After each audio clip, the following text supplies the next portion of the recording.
El encuentro de dos santos.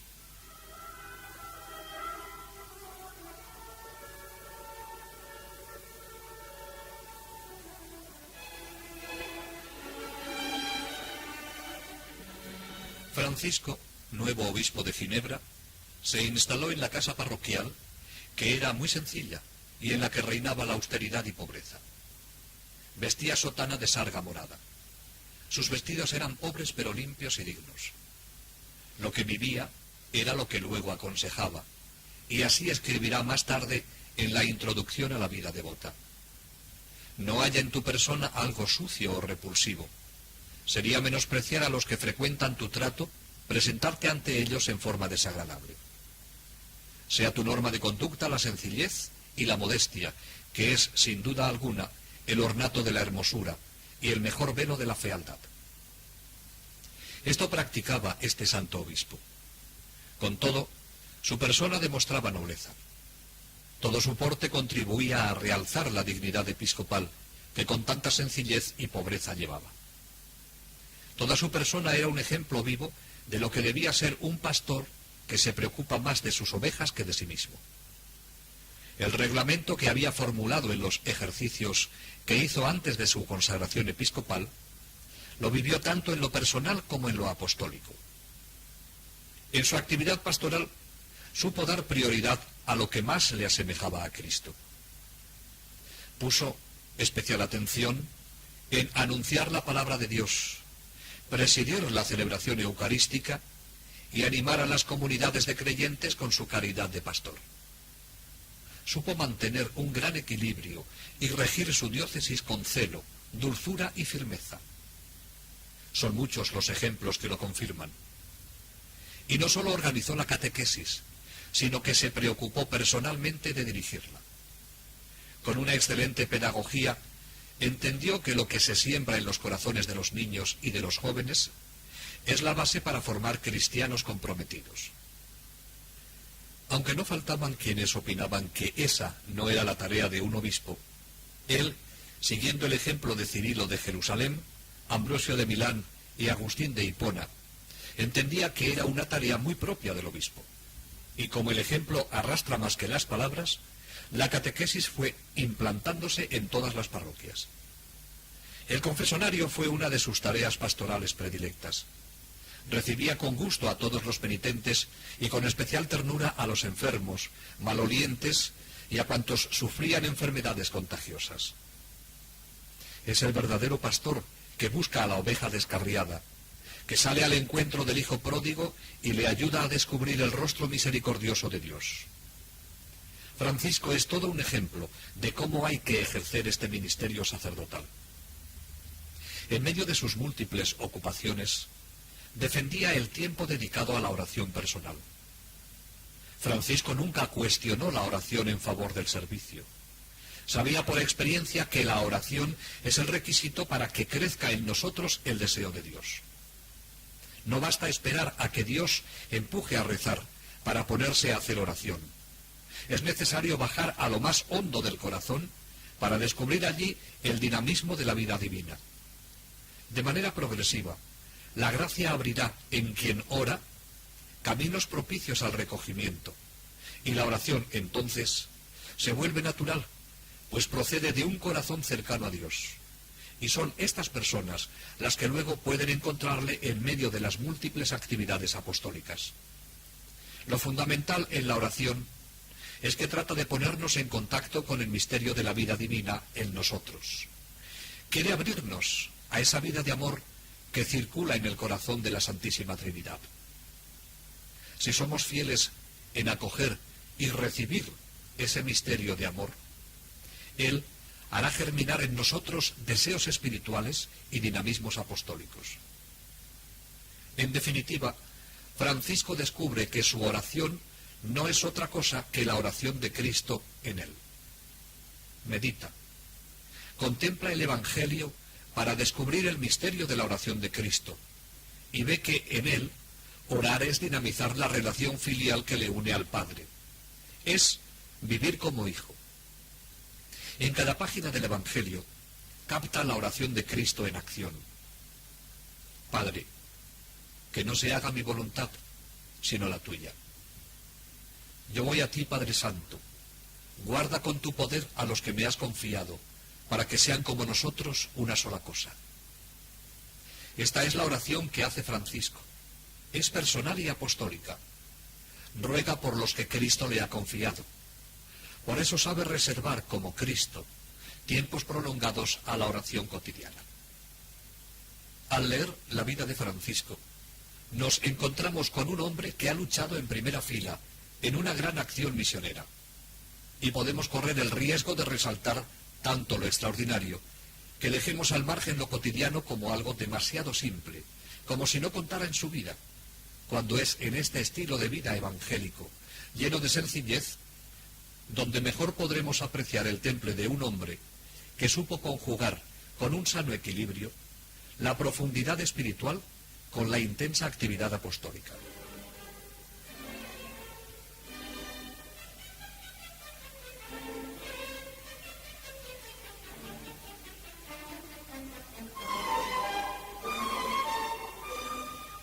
Poco tiempo había transcurrido desde su consagración episcopal, cuando el duque de Saboya intentó apoderarse de Ginebra.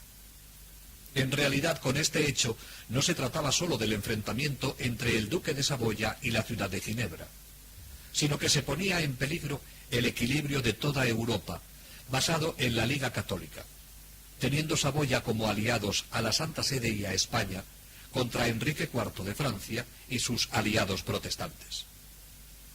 El balance político de este enfrentamiento fue muy grave. Ginebra dio la voz de alerta al mundo protestante, que se alzó en pie de guerra contra la Liga Católica y ensombreció de nuevo el Chablais. Clemente VIII, que no fue informado de los ataques del duque de Saboya, escribía al nuncio de Tolosa el 12 de abril de 1603. Que no se imagine el duque que podrá persuadir al mundo de que él no es responsable. Es absolutamente necesario que secunde las directrices de la sede apostólica y que renuncie a poner el mundo al revés sin razón, atrayéndose el odio de la cristiandad. El Papa trató de poner paz entre los príncipes y tuvo que ceder, en favor de los protestantes, sus derechos sobre la ciudad de Ginebra. El 17 de julio de 1603 se firmó el Tratado de San Julián, por el que la ciudad de Ginebra cambiaba definitivamente su estatuto y no dependería de ninguna soberanía y se constituía en ciudad libre. Todos estos hechos produjeron un dolor inmenso en el obispo de Ginebra. De nuevo las tierras por él misionadas con tanto esfuerzo y con tanto amor se veían invadidas y saqueadas por los calvinistas. El pastor sufría con aquellos humildes pueblos que permanecían fieles a la fe de Roma en medio de tantos combates. Todavía estaba pendiente en la diócesis el restablecimiento eclesiástico de la región de Gex. Después del fracaso de las gestiones de Francisco en la corte de París, únicamente fueron 3 las parroquias que les concedieron a los católicos en esta región: Gex, Farges y Asserans. Era preciso tomar posesión de estas parroquias y de sus beneficios. Con esta intención, Francisco se pone en camino el 9 de agosto de este mismo año de 1603. El obispo nombró párroco de Farges al canónigo Claudio Grandi, que de momento se haría también cargo de la parroquia de Asserans, y le confirió el cargo de vicario general de la región. Pero no pudo nombrar párroco de la ciudad de Gex, ya que Enrique IV, de forma incomprensible, había dispuesto de este beneficio arciprestal en favor de André Frémiot. Este era hijo del presidente del Parlamento de Dijon y hermano de la baronesa de Chantal.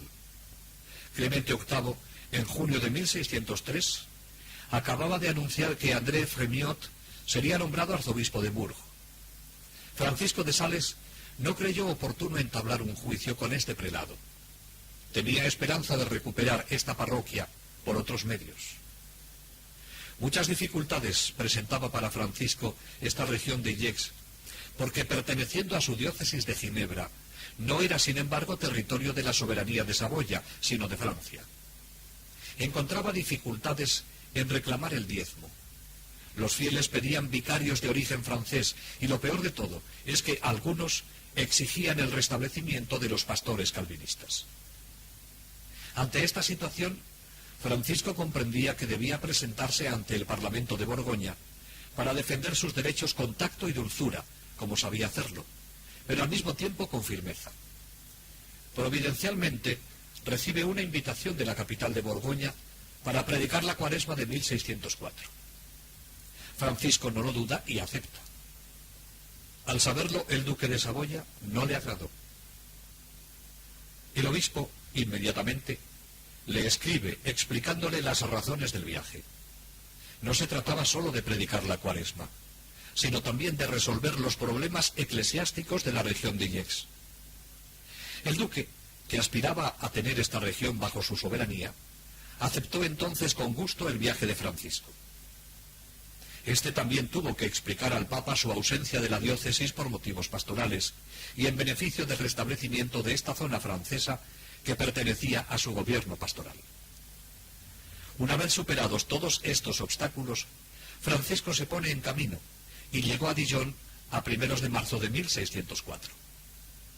Con su dedicación acostumbrada, predicó no solo a los parlamentarios y a la nobleza. Como buen pastor, se dirigió al pueblo con gran fervor. Visitó los hospitales y los pobres y se ganó el corazón de todos los habitantes de aquella ciudad.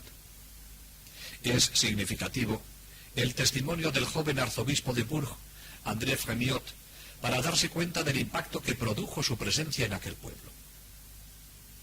En verdad, señor, le escribe, sería preciso carecer de juicio y elemental sentimiento si después de haber tenido el honor de frecuentaros, pudiera vivir sin amaros y sin sufrir vuestra ausencia. Por lo que a mí se refiere, lo soporto con tanta impaciencia que si no creyera que permanecemos unidos en el espíritu, lamentaría el día que conocí tantas virtudes en vuestra persona, ya que me vería privado tan pronto y por tanto tiempo de vuestra presencia. Pero no es así. Se me ha quedado tan vivamente impresa vuestra imagen que a veces tomo el recuerdo como si fuera realmente vuestra presencia física. Así de fuertes son las impresiones que habéis dejado grabadas en mi espíritu. Palabras expresivas que reflejan el bien que una persona puede hacer aún no estando presente, porque hay una presencia que supera las distancias y une los corazones.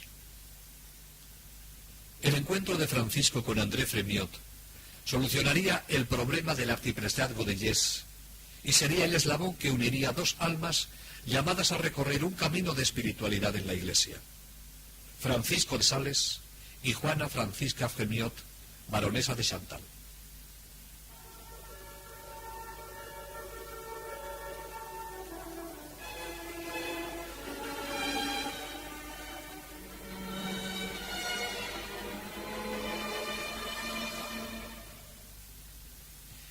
Juana Francisca de Fremiot era hija del presidente del Parlamento de Borgoña, Benigno Fremiot, y de la noble Margarita de Barbezy. Juana Francisca nació en Dijon en 1572. Su madre murió al dar a luz a André, cuando Juana Francisca contaba unos 18 meses. Los tres niños, Margarita, Juana Francisca y André, fueron educados por el presidente Fremiot, hombre de gran carácter y profunda fe. Supo transmitir a sus hijos su firmeza varonil y su rectitud de conciencia. Sabía combinar los asuntos del Parlamento con la educación de sus hijos. A su hija mayor, Margarita, la casó con el barón de Franc. A Juana Francisca con Cristóbal II de Ravitaine, barón de Chantal. A su hijo André le preparó para la carrera parlamentaria y eclesiástica, y después de estudiar Derecho en la Sorbona y llegar a ser consejero del Parlamento, recibió la consagración como obispo de Bourges. Juana Francisca y el barón de Chantal contrajeron matrimonio el 29 de diciembre de 1592 y se establecieron en el castillo de Bourguilly, hermosa propiedad de los Chantal. Las cualidades humanas y espirituales de los jóvenes esposos hacían presentir un matrimonio feliz. El varón destacaba por su gran fe, su valor y lealtad al rey. Una modestia que no conocía la altanería y una dulzura de carácter que hacía su trato muy agradable a todos. La baronesa de Chantal era una mujer de una piedad ejemplar, y en ella se unía un aire noble con una gracia natural llena de sencillez, carácter vivo y alegre, talento fácil y penetrante y juicio seguro. La noble castellana comprendió su posición y supo llenar muy bien todos sus deberes, no pensando más que en tres cosas: en servir a Dios, agradar a su marido y velar por el bien de la casa. En los 8 años que duró el matrimonio, tuvieron 6 hijos, muriendo 2 de ellos muy pronto. Era un matrimonio plenamente feliz. Cristóbal pasaba la primavera y el verano como militar en las campañas bélicas, siempre al servicio del rey. En el otoño e invierno se reunía con su esposa, a la que profesaba un gran amor, y entonces alternaban la vida de familia con la vida social de festejos, cacerías y visitas a los nobles de la comarca. Cuando el esposo volvía a las campañas militares, ella se dedicaba por entero a la educación de sus hijos y de los niños de la servidumbre. Atendía a los pobres y visitaba a los enfermos de los alrededores. Una gran prueba iba a visitar a esta familia. Un primo de Cristóbal, el señor de Chazelles, se reunió con la feliz pareja para pasar unos días en el castillo. Los dos salen de cacería por los cercanos bosques. Sin saber cómo sucedió, un disparo en una forma totalmente fortuita alcanza al barón de Chantal, que puede exclamar: «Me muero». El primo acude presuroso y espantado, y desesperado por lo ocurrido, se dispone a pegarse él mismo un tiro. Y es aquí donde se pone de manifiesto la talla moral y espiritual del barón de Chantal. En una situación tan dolorosa, olvidándose de sí mismo, le dice: «No, no lo hagas. Te perdono de todo corazón. Ha sido una desgracia». Los criados que le acompañaban, nerviosos, no sabían qué hacer, y es el mismo barón de Chantal quien tiene la entereza de organizar las cosas. Y así les dice a 4 de sus servidores: «Vosotros id cada uno a un castillo distinto a buscar a un sacerdote». Esta es su primera petición: un sacerdote, antes de pensar en un médico. Así demuestra su profunda fe y cuáles son sus valores. Después envió a otro a decirle a su esposa que había sido levemente herido. Delicadeza también en la forma de comunicarle el tremendo accidente. Esta terrible noticia dejó a Juana abatida, y es su esposo quien la consuela con palabras que solo pueden nacer de un corazón creyente.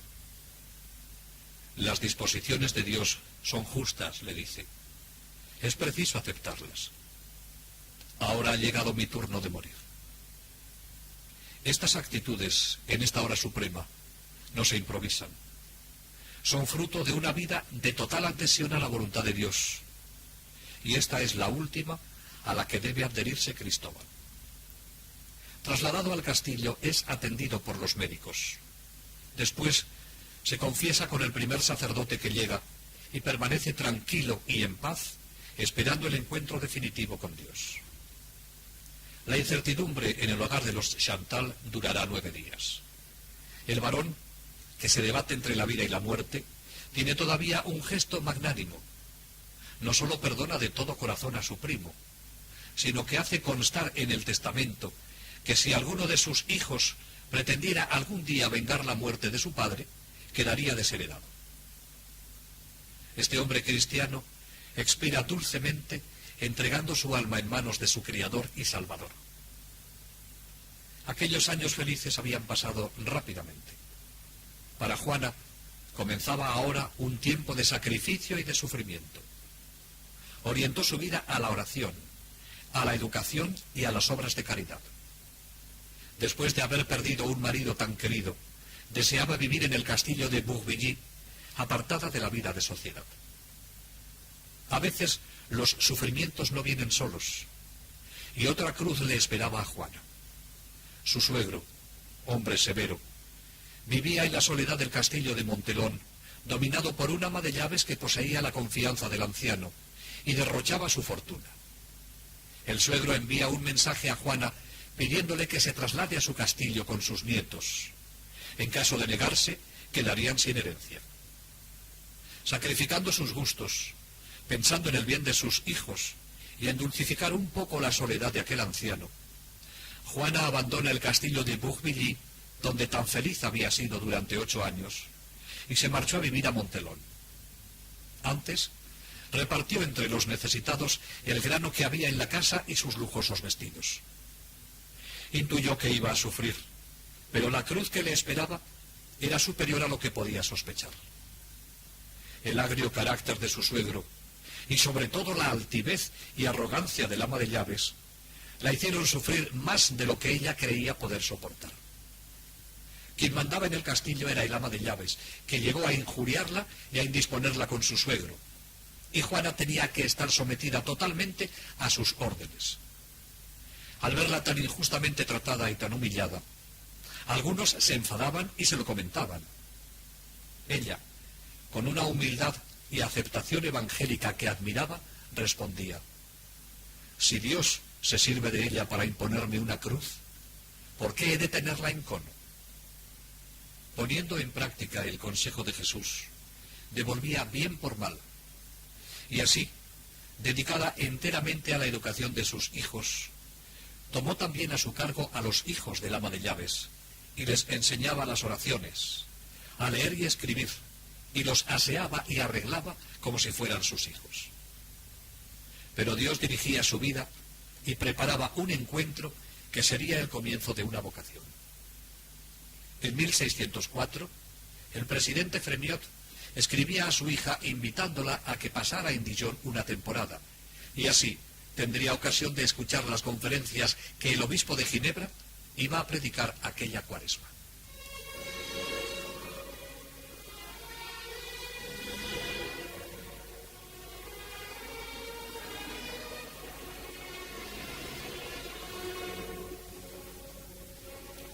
El viaje a la capital de Borgoña despertaba en el obispo de Ginebra ciertas esperanzas. Por una parte iba como pastor a predicar la palabra de Dios a un pueblo fervoroso. Y por otra parte deseaba resolver algunos problemas del territorio de Gex ante el Parlamento. Pedía a Dios el éxito en ambas empresas. Lo que no podía pensar era en el encuentro con una mujer profundamente religiosa, un alma de Dios que se le pondría en sus manos para que dirigiese su espíritu. Este encuentro estaría en la base de una de las obras importantes del Santo Obispo, la fundación de la Visitación. Fue recibido en la ciudad de Dijon con grandes muestras de honor y afecto. Desde los primeros días se puso a predicar. La gente se apiñaba en el templo para oírle. Era grande el fruto que producía, tanto por la belleza de sus discursos como por la fuerza de sus razonamientos y sobre todo por su piedad. Incluso muchos calvinistas iban a escuchar a este predicador de un estilo nuevo, que no mandaba con fuerza, sino que se insinuaba como amigo y cautivaba los corazones, y que trataba la controversia, no como argumentador celoso de la victoria, sino como padre lleno del deseo de atraer a sus hijos. La frase de que vale más un ejemplo que 1000 palabras se cumplía en Francisco. Lo que hacía eficaz su palabra en tantas personas era el comprobar la vida santa y apostólica de este predicador. Reconocían al hombre de Dios en este apóstol que no vivía para sí, sino para los demás, dedicado por entero a la predicación, dispuesto a escuchar a quien quería hablar con él, a escucharles en el sacramento de la penitencia. A estos trabajos añadía sus visitas diarias a los pobres y enfermos en los hospitales, a quienes se acercaba como amigo y padre, los instruía con palabras adaptadas a su posición y cultura, pues tenía el don de saber hablar con los pobres tan bien como con los grandes. Después les exhortaba cordialmente a poner en orden su conciencia, como quisieran haberlo hecho en la hora de la muerte. Les enseñaba a orar y con frecuencia iba a celebrarles la misa por sus intenciones. Pero un encuentro iba a producir grandes frutos en la iglesia. Francisco predicaba en la iglesia de San Andrés de Dijon, completamente llena por un pueblo fervoroso. Le llamó la atención una señora como de unos 32 años, vestida como las viudas, y que parecía absorta ante las palabras del predicador. Era el 3 de marzo de 1604. Francisco preguntó después al joven arzobispo de Bourges, André Fremiot: dígame, por favor, ¿quién es esa joven viuda que se sienta frente a mí en el sermón y que escucha con tanta atención la palabra de la verdad? El arzobispo le dice que aquella dama era su hermana.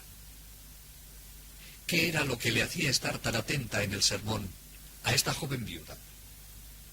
La baronesa había pedido a Dios insistentemente que le mostrara un director espiritual para que le ayudase a encontrar y cumplir lo que Dios quería. Un día, en el castillo de Bourvilly, vio la imagen de un desconocido alto, de frente despejada, barba rubia y noble porte.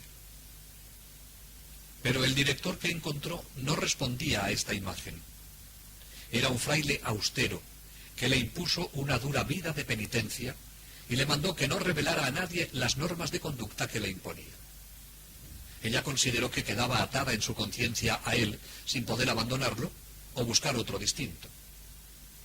Cuando vio en el púlpito al obispo de Ginebra, recordó el semblante que había visto en Bourvilly y la pregunta le surgió enseguida: ¿sería este el director que Dios quería para ella?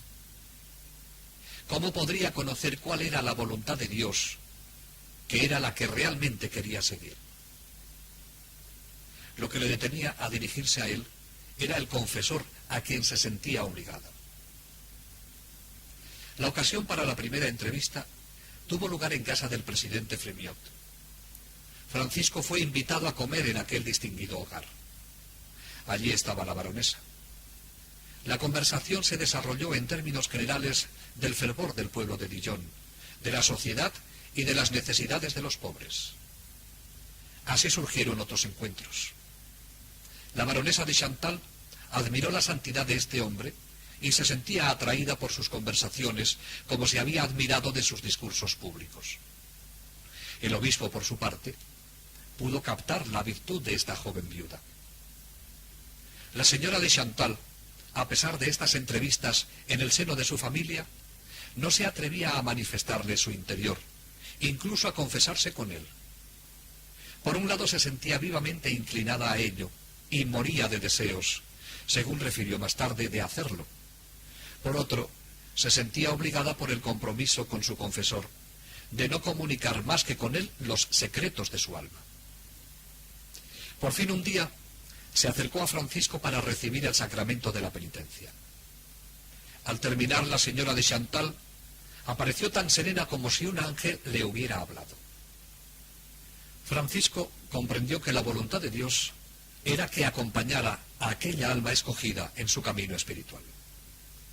La viuda de Chantal había hecho voto de castidad, había renunciado a distintas proposiciones de matrimonio y estaba dispuesta a no buscar otro amor que el de Dios y el de los pobres. Francisco, buen conocedor del corazón de los hombres, se dio cuenta enseguida que estaba ante una persona llena de virtud y generosidad. Una virtud que había sido puesta a prueba en el sufrimiento. Juana reconoció la santidad de aquel hombre que con dulzura la invitaba a ir a Dios. Intenso fue el trabajo realizado por Francisco en este tiempo, y grandes y muy copiosos los frutos recogidos. Nadie mejor que él nos puede dar cuenta de lo que fue esta misión, y lo hace con tal modestia, que aunque él no refiera más que la mitad del bien que había obrado, se deja sin embargo adivinar a través de sus líneas lo que él por humildad calla. No he encontrado nunca, dice, un pueblo tan amable y tan bueno, ni tan fácil para recibir las santas impresiones. Se ha conseguido algún fruto a pesar de mi indignidad. Algunos hugonotes se han convertido. Algunas personas débiles y vacilantes se han afirmado. Muchos han hecho confesiones generales conmigo mismo, pues tanta era la confianza que tenían en mi afecto. Muchos también han emprendido nueva vida, todo lo cual prueba cuán bueno es este pueblo. He encontrado aquí algunos centenares de personas seglares que llevan una vida muy perfecta, y en medio del tumulto de los negocios, hacen todos los días oración mental. El 25 de abril, Francisco deja Dijon para regresar a Annecy. La despedida que le hizo el pueblo mostraba a las claras lo que su paso había supuesto en la ciudad. El pueblo le aclamaba, y los regidores, consejeros y canónigos le acompañaban en cortejo.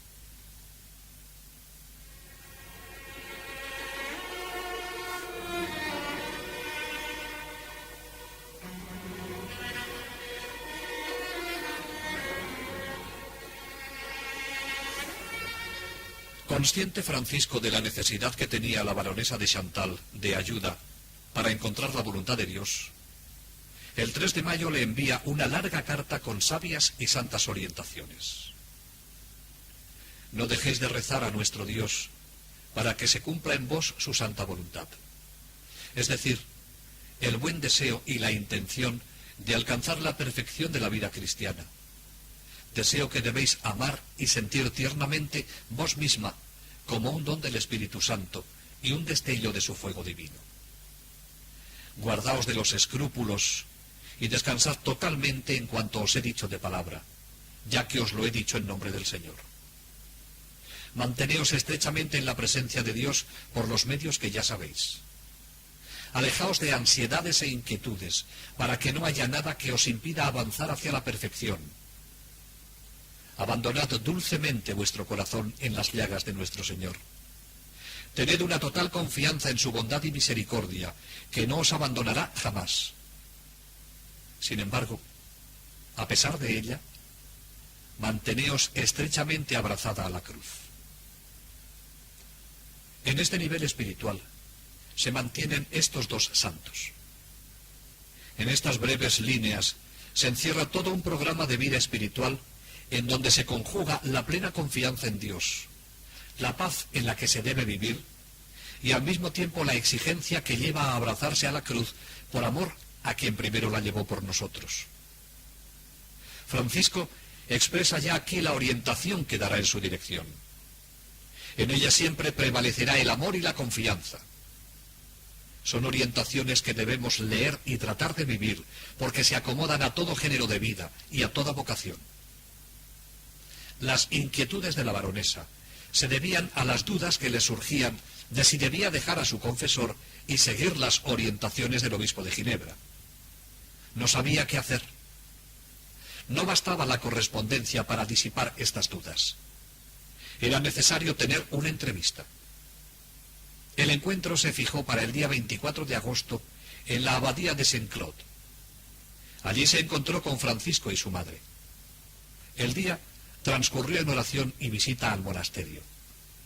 Al atardecer, la baronesa le comunicó sus dudas de conciencia, las consultas hechas a su confesor, sus vacilaciones sobre el camino que debía seguir. Francisco, que había hecho oración para conocer la voluntad de Dios, le manifestó que le podía decir con certeza que el Señor quería que se encargase de orientarla. Esta afirmación llenó de alegría a Juana. A continuación, hizo confesión general. Al regresar a Dijon, subió al santuario de Nuestra Señora de Tang para dar gracias a Dios por haber puesto en su camino el que debía ayudarle a descubrir su vocación. El 14 de octubre, Francisco escribe a la señora de Chantal una larga carta proponiéndole un plan de vida espiritual. La anima a confiar en Dios y a buscar en todo su amor. Le propone unos medios para rechazar las tentaciones y unas devociones sencillas para cada día. Por la mañana, haced la meditación con su oportuna preparación, como os indico en el escrito que os adjunto, le dice. Le inculca también el rezo del rosario, la misa siempre que le sea posible y el examen particular que ya recomendaba San Ignacio de Loyola y Santa Teresa de Jesús. Le recomienda media hora de lectura espiritual por la tarde sobre textos de Fray Luis de Granada, Santa Teresa, el padre Rivadeneira o el Kempis.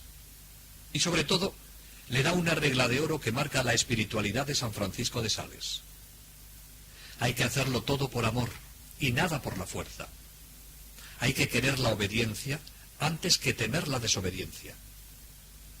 Os dejo en espíritu de libertad, no aquel que destruye la obediencia, que es la libertad de la carne, sino aquel que excluye el temor del escrúpulo o de la intranquilidad. Lo que se hace por amor va más allá de lo que se hace por temor. La dirección de Francisco, sin duda, brota de la propia experiencia, la que él vive y que sabe acomodar a las exigencias de Dios en las almas que le encomiendan. Pero sus orientaciones no se quedan al nivel de sus relaciones con Dios. Sabe que la señora de Chantal es madre y mujer de mundo, y para esa vida tiene que orientarla. La carta, muy práctica, dedica un espacio a la educación de los hijos y asuntos de su casa. Le recomienda la lectura del libro séptimo de San Agustín para que Santa Mónica sea un ejemplo para ella. Le aconseja que atienda con dulzura y amor tanto a su suegro como a su padre. Así comienza la dirección de Francisco a la señora de Chantal. Recorren un camino de fidelidad a la voluntad de Dios, tal como se les vaya manifestando.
Narraciones de vida de santos y santas, el inspirador ejemplo a seguir para el combate católico de hoy.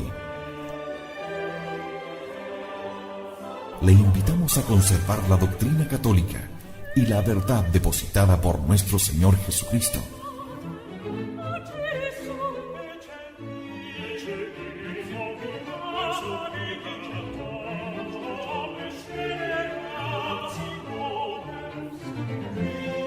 Somos Convicción Radio, auténtico catolicismo, por la gloria de Dios y la salvación de las almas.